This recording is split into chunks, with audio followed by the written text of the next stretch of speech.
Awesome.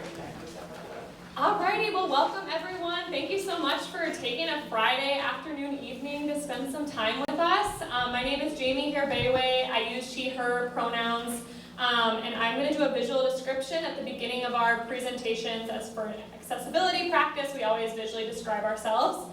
So I am a white woman with orange hair up in a ponytail. I'm wearing gold hoop earrings, and I have a green sweater with a pink tank top on underneath. And I am a community engagement manager in the inclusion and community engagement team at the Minnesota Historical Society. And I'm going to turn it over to Lizzie. Hi everyone, I'm Lizzie Ehrenhalt. I also work for the Minnesota Historical Society. I work as part of MNHS Press, but I also am doing this collaboration with the Department of Inclusion and Community Engagement. I am a white woman with brown hair and bangs, and I'm wearing a black hoodie and gray jeans. Hi, my name is Ulysses Swanson. My pronouns are he, him.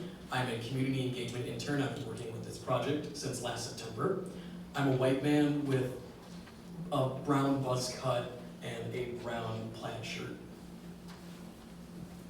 Hi everyone, I'm Leila. I use they or she pronouns. I'm also an intern with the community engagement team, and Ulysses and I both started in September, and I guess in a couple of weeks I'll be one of the community engagement specialists at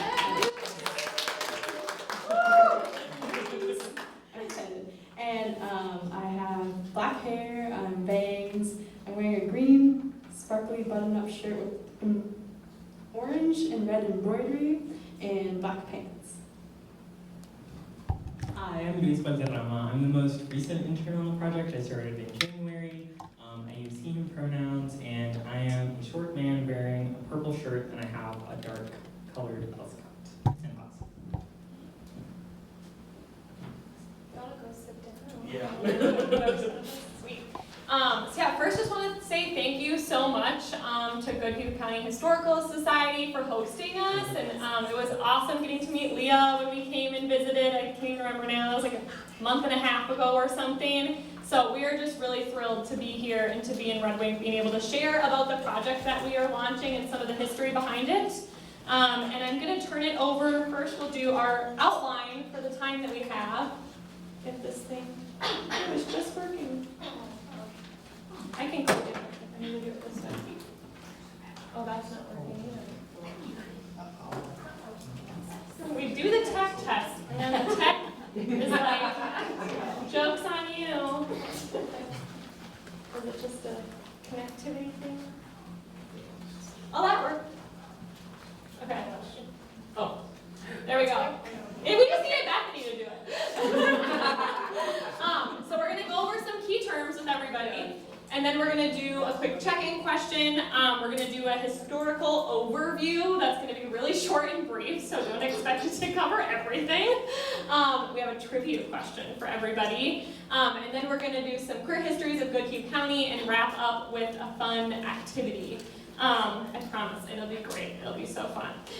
And so we're going to turn it over first to Ulysses to go over the key definitions. Hey, Ulysses. Thanks, everyone. So we're going to define some terms. These may be terms that are familiar to you, but we don't want to assume. First term I want to define for you is LGBTQIA+.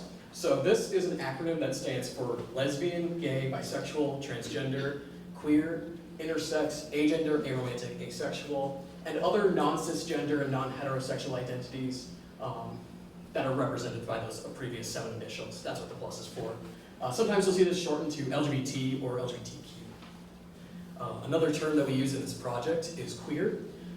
For those of you who don't know, queer is a broad term for people who are non-heterosexual or are non-cisgender.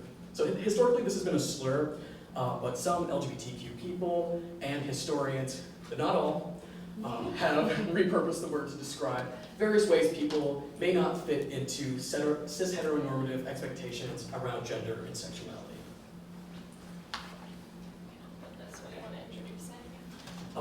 One term that we're using for this project, we've gotten a lot of questions for, is Two-Spirit. Notably, none of us on the team identify as Two-Spirit. So in this case, we are going to use this video from Geo Neptune, who is a Passamaquoddy artist and educator who identifies as Two-Spirit. So what is Two-Spirit?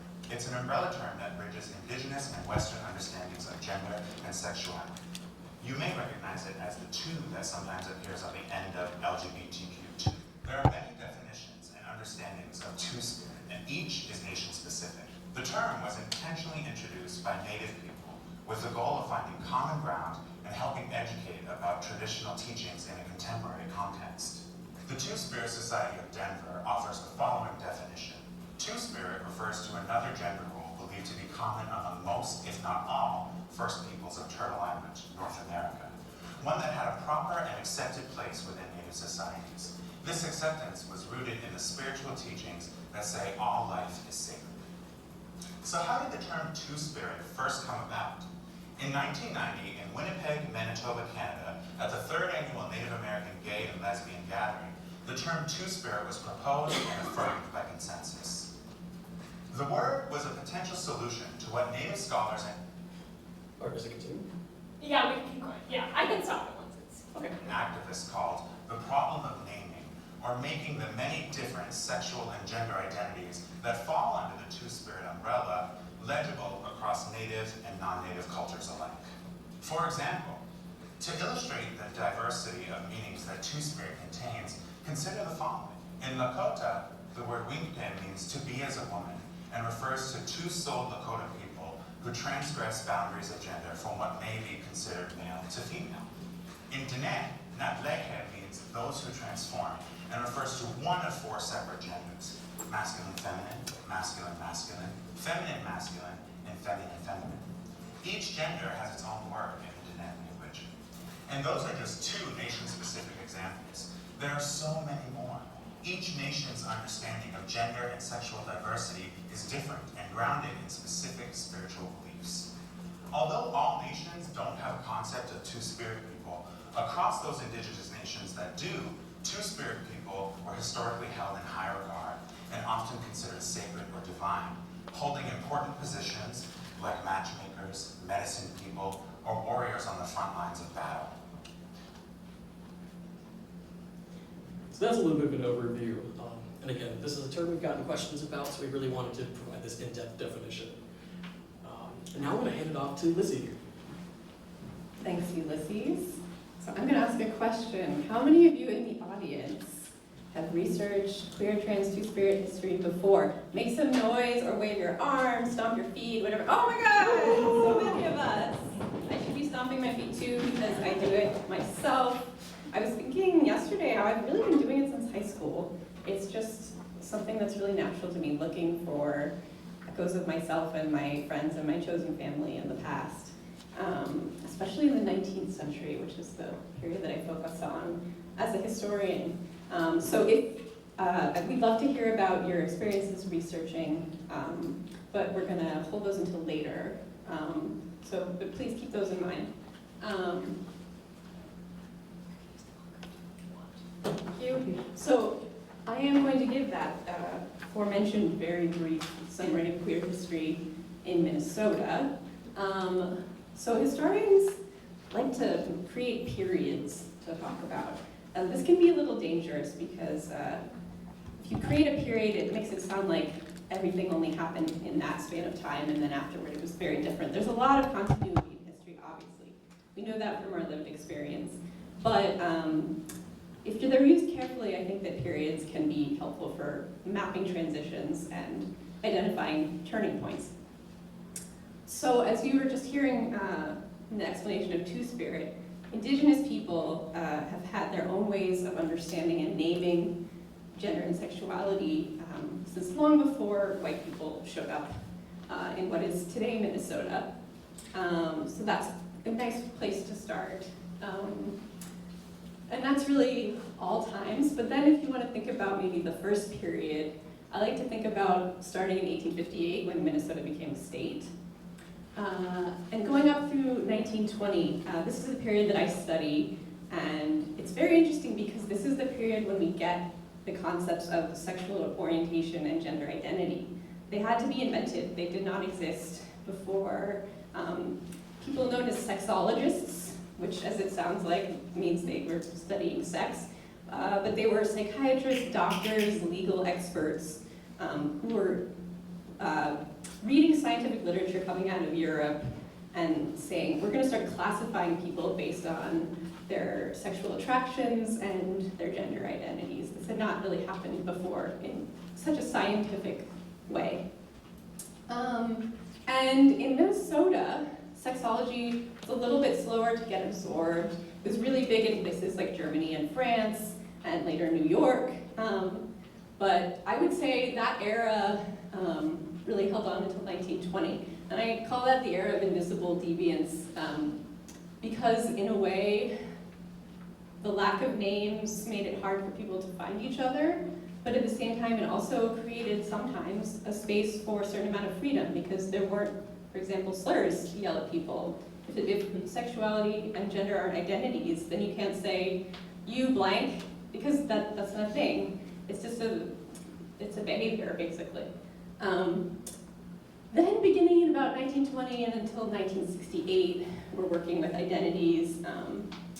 We as queer and trans and two-spirit people are naming ourselves, but that also allows us to find each other. And in Minnesota, we come together at first in cities, but then there's some continuation of the relative freedom that had been going on in rural areas because the names are slow to catch on.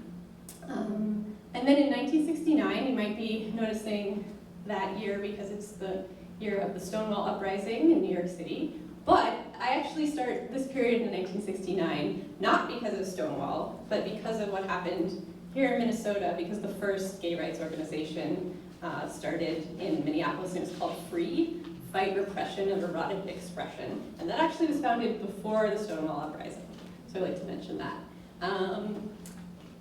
And then in the early 80s, HIV/AIDS starts to affect our communities. Minnesota was no different than any other state. I believe the first HIV positive diagnosis was 1981. Bruce Brockway, okay. And then actually, the virus does spread into more rural areas. So one thing that's interesting that is happening throughout all of this is changing of language. So sexology had invented the word homosexual, and people who were named that in the late 1960s said, this is a word used to describe us. We're going to name ourselves. We're not homosexuals, we're gay. But then that happened again in the late 80s, early 90s, when younger people said, no, we're not gay. That doesn't cover all of us. Some of us are bisexual, some of us are trans. So they came up with the umbrella word queer. So this reinvention of language has always been happening, and it'll keep happening. I'm sure there are younger people today who are on the cusp of coming up with some new word. Move on. So hard because I could go on for I want to ask a question. When do you think is the earliest story on our map? Maybe it could be like The Price is Right, where you don't want to go earlier, but you want to get as close to it as possible. Any guesses? Anybody want to take a guess? Yes. 1790? Oh my goodness. Wow. Wow. Well, do you know that because you looked at the map so carefully? Oh. That's so wonderful, thank you. 1790s is exactly right. That's when an Ojibwe person named Ozawindib was active up around Leech Lake. And she was assigned male at birth but had an identity that was feminine and female and was respected in her community. So there's the answer. Obviously, this is not a picture from the 1790s. There was no photography. We chose that because it's a site where Ozawindib probably would have lived and might have used a canoe, very similar to that one. Okay, so we're going to move into a series of story spotlights, stories from the map that we want to lift up and tell people about. I'm going to be telling you about this one from 1847. My good friend, historian Peter DiCarlo, actually found this. He was at the History Center in St. Paul looking at the Alexis Bailey papers.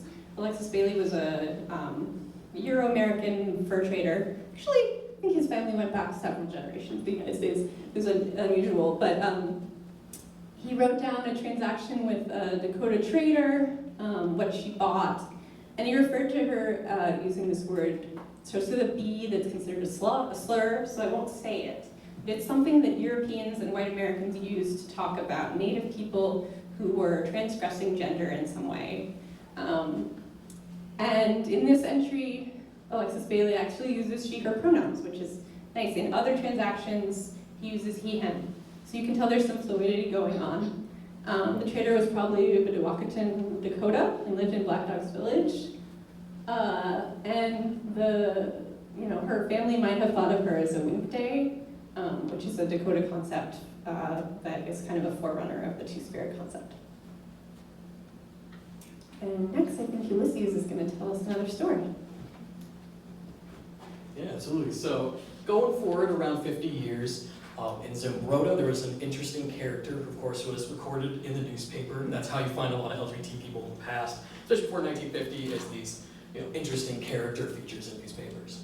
So Kherbaoui Pete, also known as Sweet Pete, Annie Hedstrom, Charles Parker, was a Swedish-American immigrant who worked as a male-presenting farmhand in Zimbrota in the summer of 1893. Pete was one of many migrant laborers during the 1800s who were viewed at the time as members of one gender, disguising themselves as the opposite gender. But Pete's story is unique because newspapers reprinted their story in their own words. I'm not going to read this whole blurb, but know that it's bracketed with quotation marks, and it starts with the words, my girl name is Annie Hedstrom, and my boy name is Charles Parker, and I am 28 years old. As a girl, I worked here in St. Paul for some time early this summer, working for a Frank's Laundry.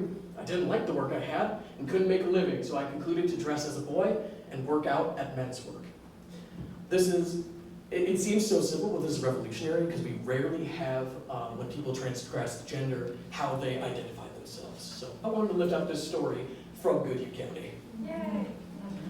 And next, I want to pass it to Leila. I'm going to be sharing a little bit about Mona Smith's documentaries. This is some research that we haven't put on the map yet, so you're getting a special sneak peek. And I wanted to share because she grew up in Red Wing. She's assistant Wahpeton, Dakota filmmaker, and she produced a handful of important documentaries that discussed health, gender identity, and sexuality within indigenous spirituality and traditions. And one of the most famous ones is her giveaway, which featured Carol Lefevre, who was an Ojibwe woman. She identified as lesbian and two-spirit, and she also had AIDS. And that film basically shared her experiences as a person with HIV. And then three others, That Which Is Between, Honored by the Moon, and An Interruption of the Journey. And all of these featured different lesbian, gay, indigenous activists and their perspectives and stories about living with AIDS or just being gay or lesbian, and then also indigenous. And then another spotlight I would love to share is the Lesbian Feminist Cooperative Farm Network that we created in the Minnesota, the map that we have. And we created this network. You can see it more closely on the map. It's like these purple lines that kind of show how a bunch of farms in Aitkin County and then also in Two Harbors by Duluth, and how they were all connected with different spaces for women to explore their sexualities, create community and they did this without having to adhere to like societal norms. They usually didn't have men on their land. Like there's some men that maybe did work for them did work with them on their farms, but generally there wasn't men living there, and that was really exciting to do research on. And I actually had a chance to speak. done a lot of work with meadow musca, and then also used Dana Hunter's book, which is Wild Mares. You can see on the right-hand side. And we have those two, and then a podcast. Sorry, I'm like looking at what it's called. I forgot what it's called. Where I'm talking about the different locations, and then also Meadow sharing stories and memories about her time on the farm. And she's also a photographer, so she took a bunch of really beautiful photos of people's lives on the farm. There's one of them. And yeah, it was really a great experience to connect with lesbian elders that I look up to, and also had really awesome and impactful stories for me. Yes, and I'll transition to Luis. Thank you. So for the next part, we wanted to hear from you all about the Red Wing Pea Flag, which is a story that we're hoping to add to our map website very soon. So does anyone have any memories you'd like to share about the Red Wing Pea Flag, or any reflections about how the Red Wing Pea Flag organization is important to understand queer history in this region? We can pass around.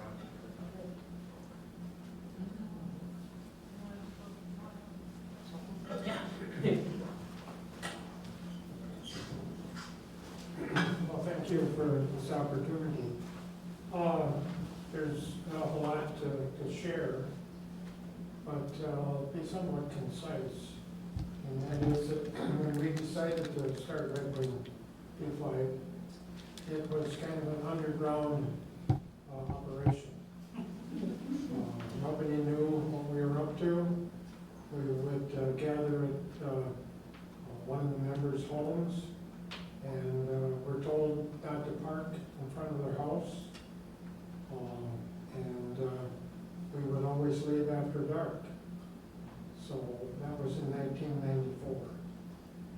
And from there, we gathered speed, and one of the first things that happened that kind of changed the waterfront was we invited the Twin City Gay Men's Chorus to come down and perform at the shelter.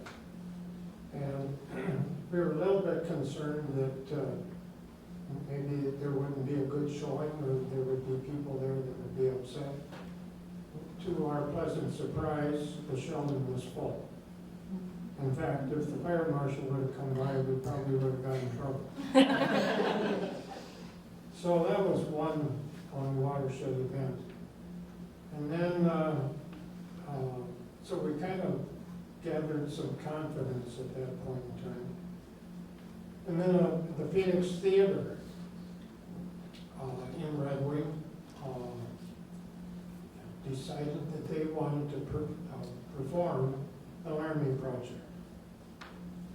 And I can't remember exactly what year that would have been, but shortly after the death of Matthew Shepard. And at the time, the manager, the director of the Sheldon, was all in favor of having them perform. And he said, this is a really dark subject. And I think that we probably should just have one performance. Well, people like put their foot down and said, if these people are going to go through all this work to put this together, we're going to have more than one night. Long story short, the Sheldon Theater was full 4 nights in a row. So that was very encouraging. And then another important factor in our success was that we had some very brave people out of the high school. Brenda Blonick and Lisa Hansen, who invited people like members to come in to their health classes, 10th grade health classes, and just be there, share a little bit of our family stories, but then allow the students to ask us questions. And at the very beginning, the way the questions took place, the students didn't have to hand, they could write their question on a piece of paper, so nobody would know who asked the question. So this went on for a while, and eventually, we couldn't get anybody to ask any questions, because in health classes and under their leadership had educated them already. So that was very much of a milestone. And then the final thing that I think we're the most proud of is that in 2012, the Minnesota legislature decided that they were going to put on the ballot the marriage amendment. So we got on our horse and started talking to people, and the Republican Eagle had a full-page ad on the back page of the paper with a list of names. And we told them to not put these names in alphabetical order. So people, if they're wondering what their neighbor thought of the event, they'd have to read the whole thing. And as a result, I don't know, it was in the neighborhood of 300 or 400 names that showed on this paper said they were dead set against the marriage amendment. So fortunately, that was voted down, and that really, one other thing that I will add that goes along with defeating the marriage amendment was that every, I think it's the first weekend of August, the community has a River City Days, and they have a parade. So our people in our group decided that let's have a contingent in the parade against the marriage amendment.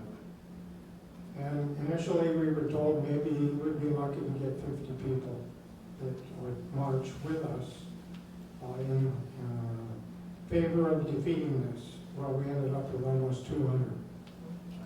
And so those are some highlights, and it turned out to be a wonderful learning experience for not only us, but for the community. So thank you. Thank you.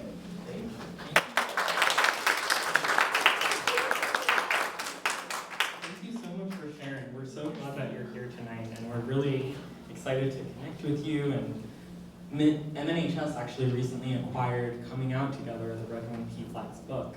So we're excited for that, and we're just so happy to be here and share this space with you.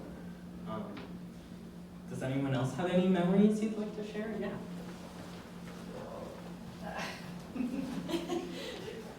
I actually just wanted to mention that although PFLAG did kind of close its doors in, I think it was 2012 after the marriage amendment,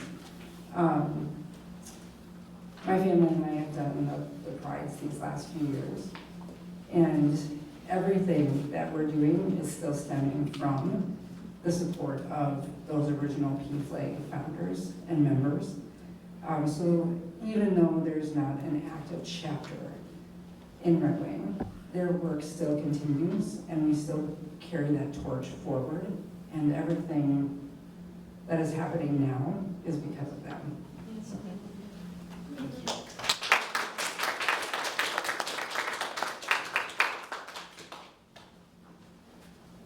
Do we have any other memories or stories that anyone would like to share? Okay, well, the next part will also be about sharing. So there's more sharing to come. So we called this a research brainstorming session, and you should have the information on the hand. Does everyone have a handout? We were giving them out before coming into this room. If you don't have one, we'll get one to you, that's okay. And also a pen. Yeah. So the beginning part of this activity is an individual reflection. You'll spend a couple minutes thinking about what you already know about queer history in Red Wing, in this region, in Goodhue County, or in Minnesota, or even nationally. What you already know and what questions you still have. What do you want to know more about that's still lingering for you? So once everyone is all settled, we'll spend a couple minutes reflecting on that. And then we will get together into partners. I know lots of people here already know each other, so if you want to find someone that you maybe haven't talked to as much or don't know very much at all, that would be great. If you want to stick to people that you know, that's also perfectly great. So yeah, after reflecting individually, you'll find a partner and share with each other about your research interests, the questions that you still have, and kind of like share resources with each other. Brainstorm, bounce ideas off of each other, and think about where you can go from here. And then in the last few minutes, we'll all come back for a wider discussion and we can hear from each other about the conversations that you have. Does anyone have any questions before we get started? Okay, great. So let's take a couple minutes to reflect about what we already know about queer history and what questions we still have.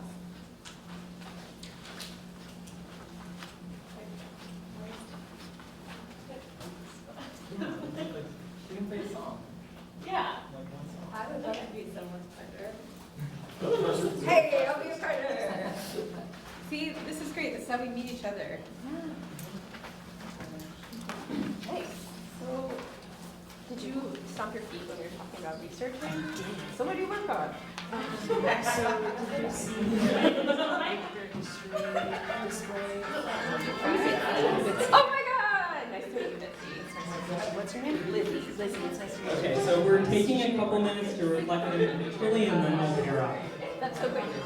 That, wow, that poster is really good. Thank you. There's so many of them are just same article over. This is, and so this is actually the area that I'm very interested in, is queer identity and evolutions. Like, for me, Public Person Friend is such an amazing figure because it's always a profession of abolitionists. Because there are many people, particularly those with economic efficiency, I think there has very much been a relationship with civil rights and abolition and privilege. And those things are so different. And then especially looking at Byron Rustin and his work as a student of violence and then bringing that to us out. They're all those queer influences in abolitionism, in abolition. And what it is that I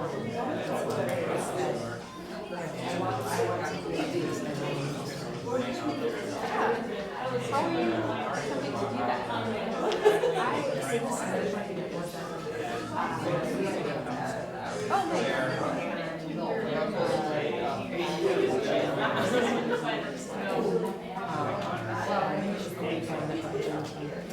Okay, so if you haven't already found a partner to share your questions with, you can get up and walk around and find someone to chat with. Where's the history? Sure.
Would anyone like to kick us off and share with the wider group a bit about the conversations you were having? I want to go first. So I talked to Bitsy. We had an amazing conversation about Bitsy's work connecting abolitionism in pre-Civil War America, maybe possibly Minnesota, with what we would today call queer organizing or queer ways of thinking. And I'm trying to figure out a way that the History Center might be able to help Bitsy do the research. And let me target this to the questions. I mean, I think what that research question is getting at is trying to tie a national, thank you, Leila. Thank you. Tying a national story to Minnesota. And that can be really hard to do, especially when you're talking about before the Civil War. Maybe it's dying. Well, maybe it is. Yeah. No. But I'm hoping batteries. I'm hoping that this is something that Bitsy can do. It's an amazing research project. Thank you. Would anyone else like to share? What did you learn from each other? Are there any questions that you want to ask the the wider group about, or anything else that you want to share about? Yeah, go ahead. This is it. I just wanted to share an interesting fact that was shared with us, that Pope had a baby. One of the Catholic popes had a baby, and what, could you retell the story? Absolutely. So there was yeah, it's me. There was a medieval era pope who was doing his thing. Something had contractions and was rushed away, and he ended up like giving birth. So maybe it was intersex, maybe it was a side female at birth, and was presenting himself as male. That was an extended conversation. You can find LGBT history everywhere, even in these corners you may not think it exists. So, even in the Vatican.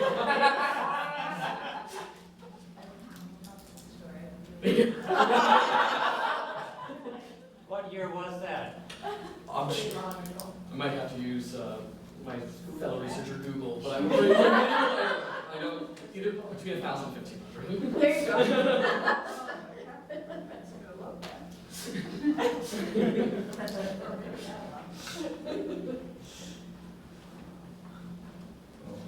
Oh, yeah, go ahead. Yeah, well, came up, I guess, with 3 ideas. One was just, what do you know about the voyageurs, and did they leave any record of, what they were doing at the rendezvous or on breaks, what their long boat trips through the Great Lakes? And I don't know, it seems like there must be, somebody somewhere in that time period that journal, maybe, I don't know. But then another question that I sort of wonder about is whether, Two-Spirit people identify, self-identify as Two-Spirit, or whether it's more in terms of language that's specific to their own connotative language, and whether it's a much more fluid spectrum.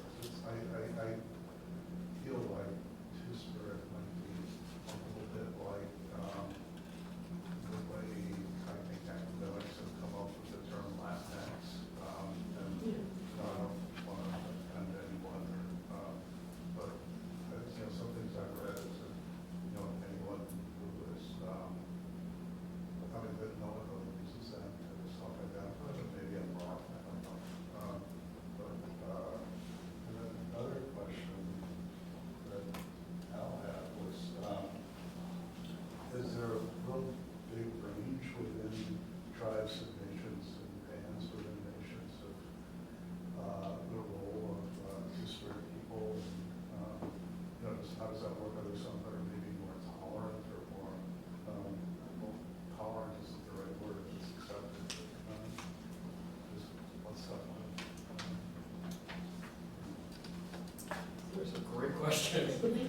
Maybe where we go. I don't have any answers, but. Yeah.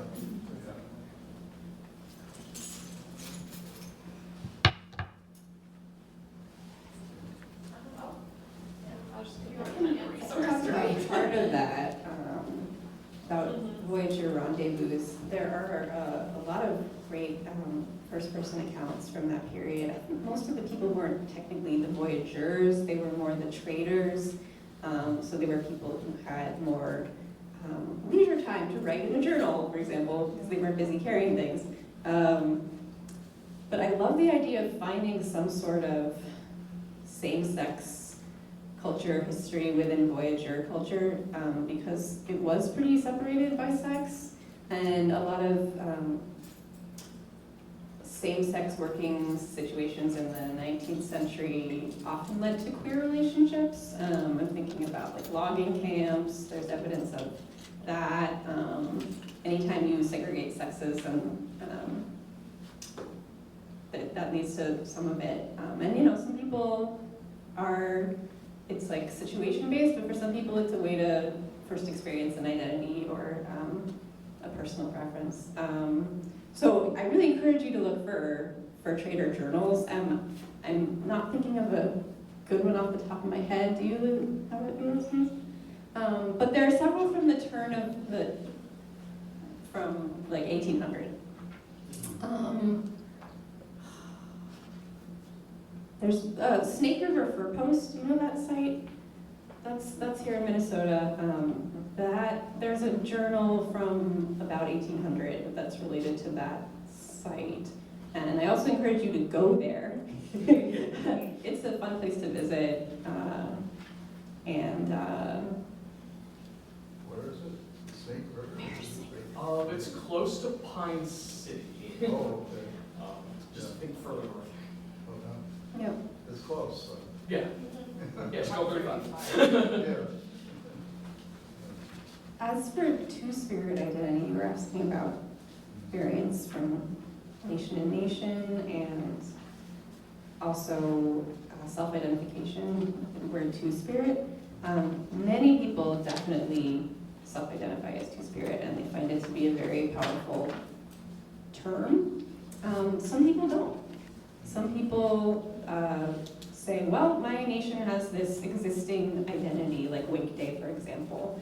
I'm a weekday, I'm not Two-Spirit. But also a lot of people identify as more than one thing. You could be a weekday and Two-Spirit.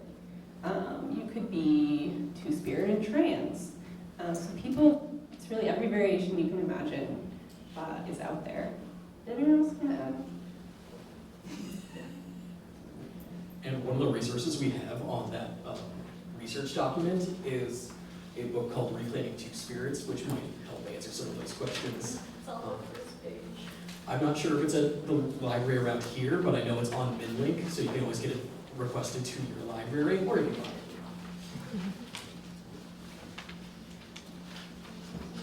Yeah, we have only a couple minutes left, so I think we're going to move to the raffle and. Yeah, I'll just quick. Okay. So real quick, because I'm sure there's still lingering questions, curiosities that have now been piqued, that you're like, where do I go? If you go to our map, the Greater Minnesota Two-Spirit and LGBTQIA+ history map, we have compiled this amazing research orientation document that I highly recommend checking out.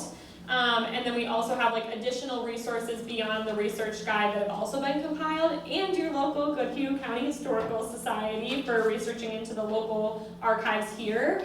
And we want to put a shout out that on Wednesday, June 25th, if you thought we were fun, if you enjoyed our company, we would love to see you again. We are doing the Greater Minnesota Queer History Virtual Game Night. Tell all of your friends, your neighbors, anybody, everybody. We're going to be doing it over Zoom from 6:30 to 8 p.m. and it will just be an awesome time to gather with people all across the state and play some trivia. You don't have to have any pre-existing knowledge, although people in this room already do. But yeah, it's totally just going to be a fun, laid-back environment, and we'll be assigning teams during the game night, so you don't have to come with a pre-formed team. And then there is an exhibit that's related to this project at the Winona County Historical Society throughout June, if you want to check that out. We have some panel posters up. And then we have our Queer History on the Go challenge, so if you're someone who has fun with challenges like that, we have these little characters, the mini, that are in this picture right here on some popsicle sticks with a QR code on the back to the instructions for how to participate. And we're going to be giving away limited edition themed prize packages too. Thank you, An, for holding and demonstrating. Yes, that's it. It's beautiful. Yeah, and then email us at engagement@mnhs.org if you want to chat further. And then I'm going to turn over to Bethany to do the raffle. And some air stories. I didn't say that, but we would love to hear more stories. You can just email us and we can talk more. Thank you. Thanks everybody for being here tonight. Those of you who don't know me, my name is Bethany, so I'm the Education Outreach Coordinator here and helped set up this fabulous team to get them here today. We really appreciate y'all making the drive down here and the rest of you for joining us. We are going to be doing a drawing, so for those of you who weren't here earlier, I just mentioned that we're doing a drawing for some Red Wing t-shirts. A little plug because I'm on the Visit Red Wing board, so they gave me some promo items, so we're going to draw those today. And then we also have some really great MNHS books that have to do with queer history. So we're going to be doing 4 winners total So everyone that I draw is going to be able to pick out a t-shirt. There's a variety of sizes. I want to say medium, large, XL, and 2XL, I think. And then there's a couple different books over there. So if you are a winner, you'll be able to choose one t-shirt and one book to take home with you today. Is there anyone who did not enter the raffle or the drawing already that would like to do so? Mitzi? There might be at least somebody. Anybody else? I got two? Okay. Show off the books. Yeah, that's true. We have an author in the room of one of these books. Yeah. Lizzie. Not me. Yeah, little plug for those who haven't read it. Woo! Precious and Adored. Lizzie helped edit this a couple years ago, and this is actually a book that I read a few years ago. I thought was awesome, and then when I was thinking about programming here, wanting to do something regarding Pride, this is the first thing I thought of, and I reached out to Lizzie and I was like, hey, do you do presentations about this book? Thank you. And then that's how I learned that there was a more recent project going on and her really cool team. So, I have to hype up the book a little bit. Yay. All right. We also have Wild Things, a trans glam punk rock love story. There's two of these. And then Queer Voices, Poetry, Prose, and Pride. All right, so we're gonna pick. And to make sure there's no bias involved, I'm gonna have our guest speakers pick for me. The pressure is on. Who we got? We got Bitsy. Bitsy! See, you can't say it was great because I didn't drive things. All right, Lizzie, do you want it? Randy Waddell. Randy! All right! No, I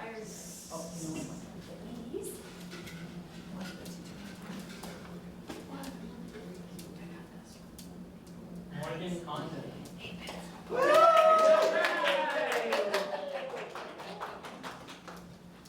Last one. You don't trust me with your bias. Jen. Yeah. Yes.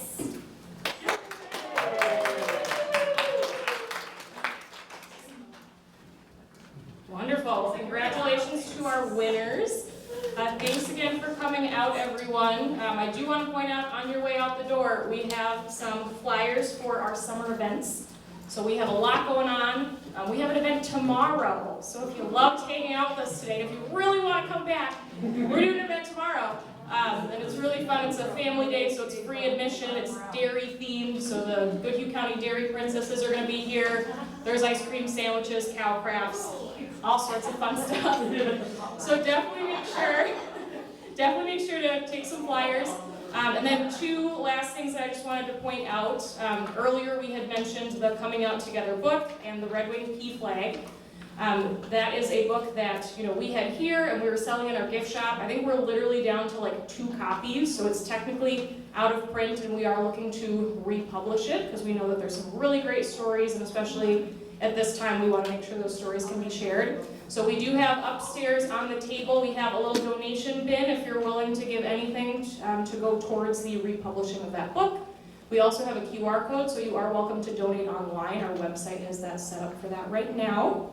And then save the date, October 18th, right here at the museum, we are doing a National Coming Out event alongside a History Harvest. So we're inviting the community to bring your items related to LGBTQ+ history, because we have a couple things within our collection. There are some buttons upstairs that you're welcome to take with you that has a picture from our photograph collection, but we know that we need, I say Ulysses is rocking it, so.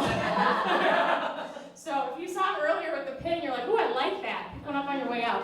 But that is going to be our event to really try to bring in those stories into the museum. Now more than ever, we want to make sure we're representing the communities that we serve, and so we're really asking for folks' help with that collecting event come October 18th. So thank you so much for coming. There is still food upstairs. Please eat it. Otherwise, I'll be eating it all next week, and I don't want to do that. And there are still more, flyers and resources and whatnot. So as you head upstairs, make sure to check that out in the lobby. Thank you.